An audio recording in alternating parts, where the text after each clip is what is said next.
This talk is about carbon dioxide and its importance for determining your chances of getting sick, as well as the ability of someone who's sick to make others sick around them.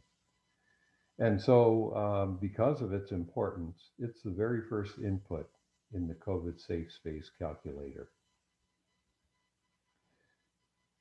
We produce carbon dioxide as we breathe, and associated with our breathing is also, for an airborne virus, a concentration of contagion. And the more I breathe, the faster I breathe, the more carbon dioxide is produced, as well as the more contagion that's released from me. So, carbon dioxide is an important bellwether for how healthy the air is in any indoor space. Measurement of carbon dioxide is quite simple. For about $200 or so, you can buy a reasonably accurate meter, like the two shown here. And you would want something that could measure and be accurate within about 30 parts per million. And the type of measurements we're looking for in any indoor space is something in the range of about 800 to about 1200. But it's not unusual to walk into a building space that's 3,000 parts per million or more of carbon dioxide. Carbon dioxide doesn't smell, but as it gets higher in concentration, most likely a space will start to smell because it's also indicating other chemicals that we put off on our bodies, as well as chemicals coming out of other furnishings and things around us, that those are building up to odorous levels. Now, our activity level is very important in how much carbon dioxide comes out of us. And this one table shows us in what are called metabolic units the rate at which our metabolism's operating. And roughly when we're at rest, we have a metabolic rate of 1. When we're sleeping, about zero point 0.7. Normal activity, what's called sedentary activity, office work type activity, maybe 1.2 to 1.7. You start getting more active, like cooking or cleaning or light exercise, and it may go up to 3 or 4. And then vigorous exercise or heavy physical exertion, as much as 7, 8, or 9. That is, over a range from sleeping to vigorous exercise, you can put out 10 times as much carbon dioxide as well as 10 times as much contagion. So when you monitor carbon dioxide, think of it as a marker, as a surrogate for monitoring contagion.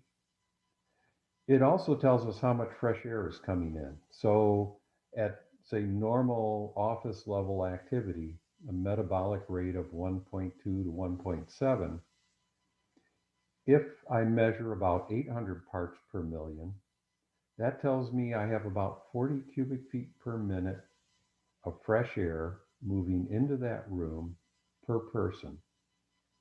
If I measure about 1200 parts per million, then that's telling me I have about half as much air coming in, about 20 cubic feet per minute. And as you can see by this table, if I know carbon dioxide concentration and I know the activity level, then I have a good idea how much airflow is coming in. In addition to being a good measure for how safe a space might be in terms of COVID, carbon dioxide also tells me things like my satisfaction or dissatisfaction with air quality. And that's important. If I'm running a business and I get too high of a carbon dioxide level, then there's customers that might just get turned off by that air quality and decide to go elsewhere. Carbon dioxide impacts the number of sick days apart from COVID, just the normal seasonal flu and colds, that by maintaining a level of about 800 parts per million of carbon dioxide, rather than the more typical building level of 1200, I can reduce sick days by as much as 40, 50%.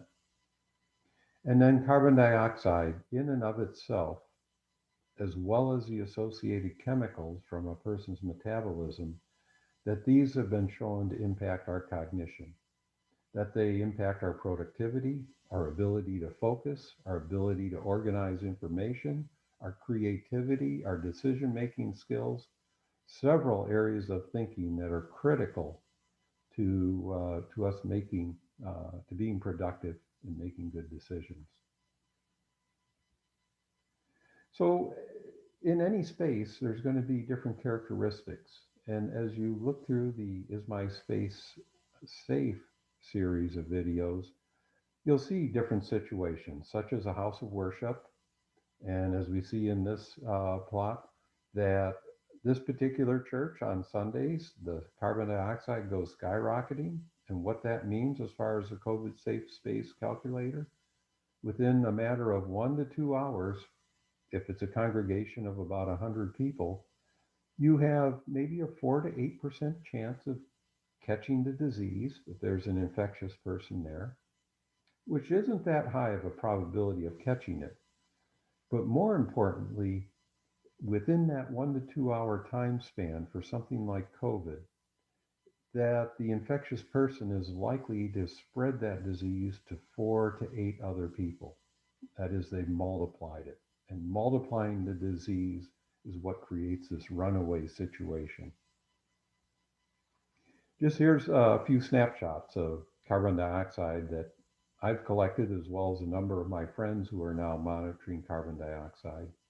And it's not to say one place or another is particularly bad, but just the range from some spaces that are 5, 6, 700 parts per million, a really good range, a good level of fresh air, up to as much as 3,000 or so parts per million, like in a physical therapist treatment room or in a hotel room that's improperly ventilated.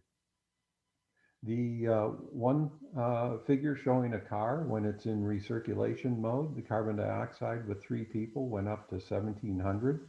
And if one of those people were infectious, the other two are quite likely within a fairly short period of time to get infected.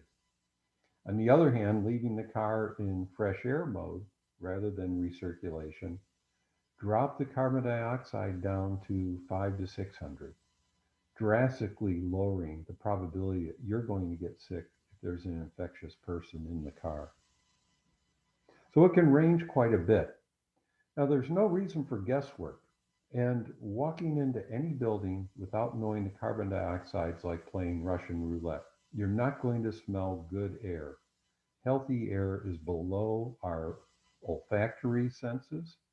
You have to measure it in order to know that enough fresh air is coming in. And there's no excuses. This isn't future technology. It exists now. It's just that most people do not know it exists now. On the left, you see a circuit board, and that small gold sensor is a carbon dioxide sensor. The other sensor with the white circle on it, that's a volatile organic compound, a chemical sensor. And with these two sensors, monitoring the air going into a ventilation system, that you can see the carbon dioxide in this case is being kept at a very reasonable level. And in this case, when it gets up above 800 parts per million, fresh air is brought in to bring that back within the desirable range.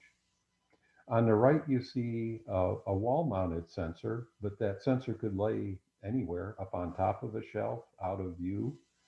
It's a battery free wireless sensor that simply chirps a message back to a ventilation unit and tells it to bring in additional fresh air, as well as temperature and humidity for controlling comfort conditions in the space.